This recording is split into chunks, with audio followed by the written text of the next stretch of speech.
Hi guys, welcome back to my channel. उम्मीद करती हूँ कि आपकी पढ़ाई बहुत अच्छी चल रही है। अब एसएससी सीजीएल प्री का एग्जाम बहुत नज़दीक है, तो आप प्लीज़ अपनी इस तैयारी को सीरियस नोट पे कीजिए और अपनी एसएससी सीजीएल का फॉर्म अगर जिसने नहीं भरा है तो आप प्लीज़ भर दीजिए। 24 जुलाई उसकी लास्ट डेट है। ये लास्ट डेट का वेट मत कीजिए, ठीक है? क्योंकि लास्ट टाइम पे सर्वर के साथ प्रॉब्लम रहती है एसएससी के, तो आप प्लीज़ उस चीज़ से बचिए ज़रा और अपना फॉर्म भर दीजिए, ठीक है? सो आज की जो वीडियो है उसमें हम बात करेंगे कि अभी फाइनल स्टेज में जैसे आप लोगों की तैयारी चल रही होगी, अभी प्री अभी 1.5 महीने के बाद होना है आपका। तो अभी जैसे रिवीजन है या क्या स्ट्रेटेजी के साथ आपको आगे बढ़ना चाहिए, या इस बचे हुए टाइम पीरियड में आपको मैक्सिमम एफिशिएंसी के साथ कैसे इसको यूटिलाइज करना चाहिए। तो जो मुझे ठीक लगा था और जो मैंने किया था, मैं आपके साथ वो सारी चीज़ें अपने पर्सनल एक्सपीरियंस के बेस पे शेयर करूंगी। अगर आपको लगता है कि आप भी इनमें से कुछ चीज़ें ऑप्ट कर सकते हैं जिसकी वजह से आपकी पढ़ाई में आपकी बहुत हेल्प हो सकती है, तो आप प्लीज़ उनको फॉलो कीजिए और अपने पढ़ाई को मैक्सिमाइज कीजिए, एफिशिएंसी को मैक्सिमाइज कीजिए, ठीक है?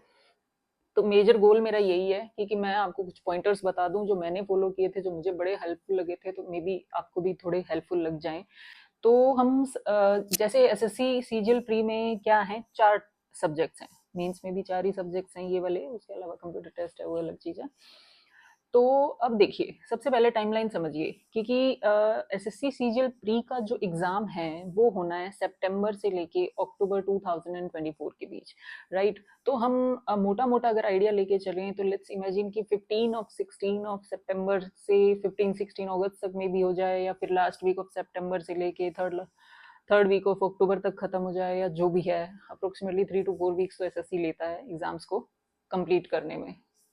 तो वो डिपेंड करता है कि नंबर ऑफ फॉर्म्स कितने लगे, नंबर ऑफ स्टूडेंट्स कितने हैं, ऑब्वियसली उस चीज़ पे भी। बट हम इतना टाइम लेके चलें तो हम मान के चलेंगे कि हमारे पास रिवीजन का या हमारी स्ट्रेटेजी को इम्प्लीमेंट करने का जो टाइम है वो 15 सितंबर तक है मैक्सिमम, ठीक है? उन बच्चों के पास एक्स्ट्रा टाइम होगा जिनका लेट्स इमेजिन कि 15 से एग्जाम शुरू हो जाते हैं, बट उनका एग्जाम कहीं अक्टूबर में जाके हो रहा है, तो उनके पास उतना टाइम एक्स्ट्रा बच जाएगा, तो वो अपने और रिवाइज करते रहें, सेम ही स्ट्रेटेजी को फॉलो करते रहें, ठीक है? अब है प्री है। उसके बाद अक्टूबर में मान लो प्री खत्म होते हैं, उसके 3 से 4 दिन 5 दिन के बाद ये आंसर की रिलीज करते हैं, ठीक है? तो आपको आपकी पोजीशनिंग पता चली जाती है। लेकिन उसके बाद ये बोल रहे हैं tentative dates of main is December 2024।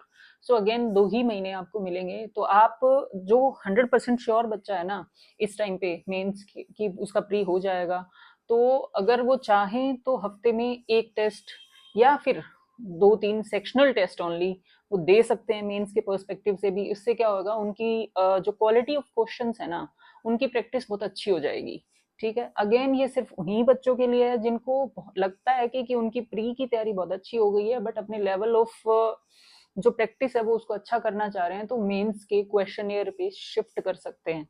क्योंकि अगर आपने मेंस को क्रैक कर लिया तो प्री के बेसिक क्वेश्चंस तो आप कर ही लोगे, ठीक है? ये मेरा मानना है, जरूरी नहीं है ये सब लोग इसके साथ अग्री करें। तो आपको जहां जहां जैसे जैसे आपको लगे कि ये मेरे लिए अच्छा है, वो आप ऑप्ट करते रहिए, ठीक है? चलो, विदाउट डिलेइंग एनी फर्दर, तो अब हम एक और सब्जेक्ट जो आपका है सीजीएल प्री के एग्जाम का, जो कि है जीके, ठीक है? हम जीके के बारे में बात करते हैं। देखिए, जीके आज की डेट में सीजीएल में मेरे अकॉर्डिंग सबसे इम्पोर्टेंट जो सब्जेक्ट है वो जीके है, ठीक है? क्योंकि रीजनिंग, इंग्लिश और मैथमेटिक्स, ये तीनों ऐसे सब्जेक्ट हैं जिनकी तैयारी तो ऑलरेडी सब बच्चे ऑलमोस्ट सेम लेवल पे कर रहे होते हैं। I am only talking about दो स्टूडेंट्स जिन्होंने एक बहुत अच्छा एफर्ट डाला है अपनी प्रिपरेशन में, और जो एक बहुत अच्छी पोजीशन पे है। अब उन स्टूडेंट्स में ही कंपटीशन होना होता है।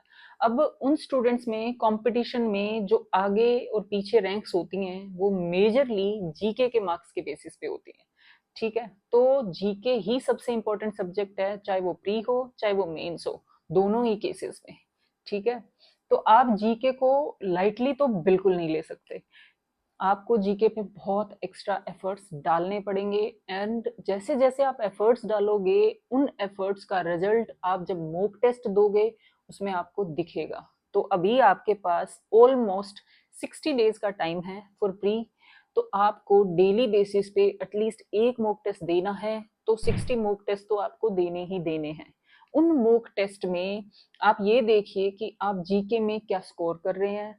वो जो स्कोर है आपका जीके में वो कम से कम 25 to 30 तो होना ही चाहिए, ठीक है। और ट्राई कीजिए कि वो स्कोर आपका 40 या 40 प्लस हो, तो जाके अगर आप मॉक में इतनी अच्छी परफॉर्मेंस दे पा रहे हैं तो वहां पे वो 4 से 5 नंबर का मार्जिन आपको लेके चलना पड़ेगा।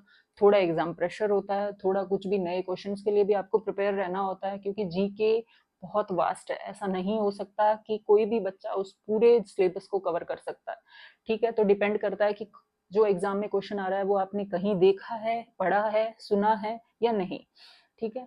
तो जितना हो सके आपको जीके को पढ़ना है। अब उसके लिए क्या स्ट्रेटेजी होते हैं, अब जीके के 2 पार्ट हैं, स्टैटिक भी आता है उसमें और करंट भी आता है। स्टैटिक के लिए आपने जो बुक फॉलो करी है ना, उसका कम से कम इन आने वाले 60 डेज में 3 से लेके 4 टाइम्स तक रिवीजन हो जाना चाहिए। मैं ये मान के चल रही हूँ कि आप अब तक आपने उस पर्टिकुलर बुक को 2 से 3 बार पढ़ लिया होगा, तो ये चीज पॉसिबल है कि आने वाले 60 डेज में आप उसका 3 से 4 बार रिवीजन कर पाएंगे, ठीक है।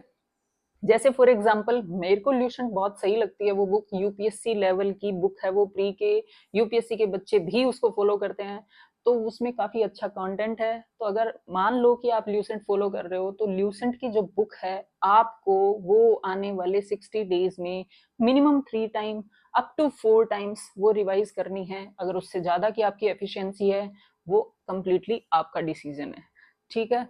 ल्यूसेंट बेस्ट बुक है फॉर स्टैटिक जीके, जिसमें आप बहुत मैक्सिमम जो कवरेज है वो लेके आते हो अपने पास, ठीक है।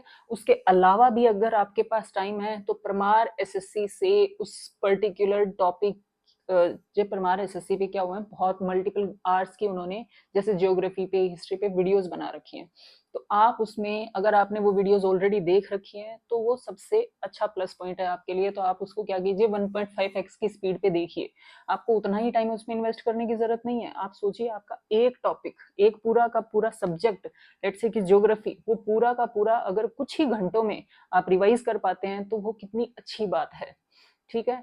तो आपको स्मार्टली अपनी प्रिपरेशंस करनी है, आपको हार्डवर्क के साथ साथ स्मार्ट वर्क को भी सीखना है, ठीक है। तो उसके अलावा जरूरी नहीं आप परमार एसएससी को ही फॉलो करें। मैंने एक वीडियो उनकी देखी थी, मुझे काफी अच्छा इंटरेस्टिंग कंटेंट लगा और तरीका लगा। तो आप क्या करेंगे, इस तरह की सिमिलर वीडियो कभी भी आपने देखी हो तो वो भी आप रेफर कर सकते हैं। मान लो आपने नहीं देखी तो आप कोशिश कीजिए एटलीस्ट जो बुक आपने फॉलो करी थी या ल्यूसेंट भी अगर आपने फॉलो करी थी तो उसको 3 से 4 बार आप पढ़ लें।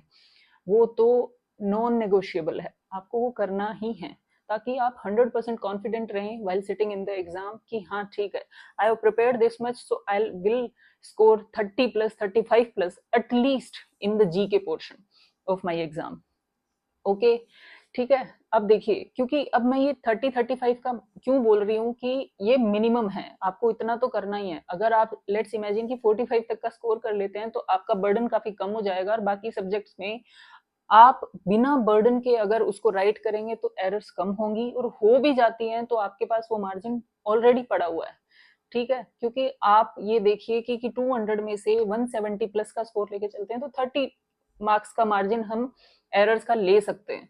अगर उस एरर के हिसाब से अगर आप लेके चलें तो आप जीके में मैक्सिमम मार्जिन लेके चलते हैं कि उस 30 में से मैं 15 मार्क्स तो जीके को दे देता हूँ, ठीक है। कि जीके में अगर मेरे 15 मार्क्स कटेंगे तो बाकी 3 सब्जेक्ट में सिर्फ 15 मार्क्स का मार्जिन मेरे पास है, ठीक है। तो अब आपको देखना होता है कि आपकी प्रिपरेशन ऐसी होनी चाहिए कि 15 मार्क्स के बियॉन्ड तो आपके जीके में जाने ही नहीं चाहिए। हाँ, अगर आप 15 मार्क्स को कम करते चले जाएंगे तो बाकी सब्जेक्ट्स के लिए आपका बर्डन कम हो जाएगा, ठीक है। और ये बिल्कुल पॉसिबल है, अचीवेबल है, इसमें कुछ भी रॉकेट साइंस नहीं है। तो आपको क्या करना है, ल्यूसेंट को पूरा अच्छे से रिवाइज करना है 3 से 4 बार एटलीस्ट। अगर आपने कोई वीडियो प्लेटफॉर्म, यूट्यूब प्लेटफॉर्म अगर आपने फॉलो किया है फॉर जीके, आप उन वीडियोस को मैक्सिमम स्पीड पे 1.5x 2x जितने पे आप कंफर्टेबल हैं उस स्पीड पे देखिए और उनको भी रिवाइज कीजिए।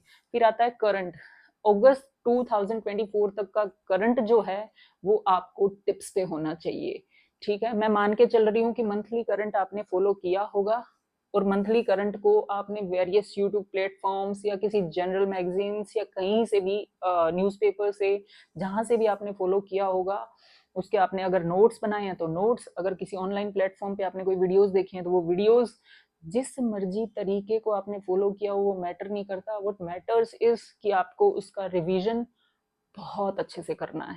ठीक है, अभी हम जुलाई 2024 पे हैं, इसकी video first week of August में आ जाएगी, और जो अगस्त का करंट अफेयर होगा उसकी वीडियो आपको अक्टूबर के फर्स्ट वीक में मिल जाएगी। तो अक्टूबर फर्स्ट वीक में आप अगस्त का रिवाइज करेंगे, और अगस्त के फर्स्ट वीक में आप जुलाई का रिवाइज करेंगे। उससे पीछे अप टू जून तक का जितना आपने पढ़ लिया है उसका रिवीजन आप स्टार्ट कीजिए। हर मंथ का एक वीडियो आपने देखा होगा किसी ना किसी प्लेटफॉर्म से, या वीकली वीडियोस देखे होंगे, तो आप अपने जो एक वीक का शेड्यूल बनाया है ना आपने, उस वीक में 2 दिन आप ऐसा डिसाइड कीजिए कि हाँ ठीक है, इन घंटों में, इन 2 दिनों में, इतने घंटों में मेरे को ये करंट का रिवीजन करना है। और आप ना ट्राई कीजिए कि एटलीस्ट 2 इयर्स का करंट जो पीछे है, अगस्त 24 से अगस्त 23 और अगस्त 22, 2 साल का तो आपको करना ही करना है।